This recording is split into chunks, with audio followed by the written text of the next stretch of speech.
اسلام آباد high court نے وفاقی دارالحکومت میں زمینوں کی خرید و فروخت، رجسٹریشن اور انتقال سے متعلق بڑا فیصلہ جاری کیا۔ عدالت نے شاہ اللہ دتہ، سرائے خربوزہ اور سنگجانی زمین کی خرید و فروخت اور انتقال پر عائد انتظامی پابندی غیر قانونی قرار دے دی ہے۔ مزید جانیں گے ڈان نیوز کے نمائندے طاہر نصیر سے۔ طاہر بتائیے، اسلام آباد ہائی کورٹ کی جانب سے کیا کہا گیا ہے؟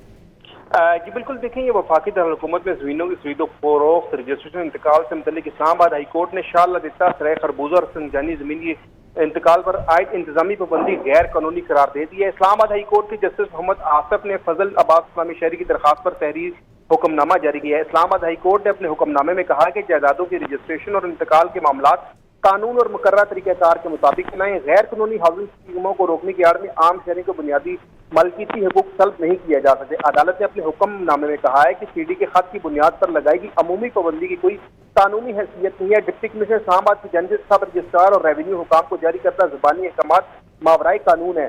انتظامیہ نے ہائی کورٹ کے پرانے عدالتی حکم کے طریقہ کار کو خود ہی تشریح کر لیا ہے۔ سابقہ عدالتی حکم صرف غیر قانونی ہاؤسنگ اسکیموں کی تعمیرات اور خرید و فروخت کو روکنے تک محدود تھا۔ ایگزیکٹو عدالتی احکامات پر من و عمل کرنے کے پابند ہیں، وہ انتظامی ہدایات کے ذریعے عدالتی احکامات میں رد و بدل نہیں کر سکتے۔ فیصلے میں یہ کہا گیا ہے کہ سی ڈی آرڈیننس 1960 اور اسلام آباد زوننگ ریگولیشن 1992 ڈپٹی کمشنر کو جائیداد منجمد کرنے کی اجازت نہیں دیتے۔ آئین کے تحت شہریوں کے حقوق کو متاثر کرنے والا ہر انتظامی اقدام کے پیچھے واضح قانون کا ہونا لازمی ہے۔ عدالت نے اپنے حکم نامے میں یہ کہا ہے کہ اصل خلاف ورزی کرنے والوں کے خلاف کارروائی کی بجائے پورے علاقے کے قانون پسند شہریوں پر پابندی لگانا امتیازی تعلق ہے۔ غیر قانونی ہاؤسنگ اسکیمیں روکنے کے لیے شہریوں کے حقوق پر کم سے کم اثر انداز ہونے والا راستہ اپنایا جانا چاہیے۔ درخواست گزار شاہ اللہ دتہ کے مستقل رہائشی ہے، جن کی والدہ اسپتال میں گردوں کے عارضے میں کے باعث زیر علاج ہیں۔ فیصلے میں یہ کہا گیا ہے کہ جائیداد منجمد کرنے سے شہری اپنی بیمار والدہ کے طبی اخراجات اور مالی معاملات چلانے سے قاصر رہے، جو کہ سراسر زیادتی ہے۔ انتظامیہ نے متاثرہ افراد کو کوئی نوٹس دیا اور نہ ہی سماعت کا موقع فراہم کیا۔ فیصلے میں یہ کہا گیا کہ فیصلہ سی ڈی کو غیر قانونی ہاؤسنگ اسکیموں کے خلاف کارروائی سے نہیں روکتا۔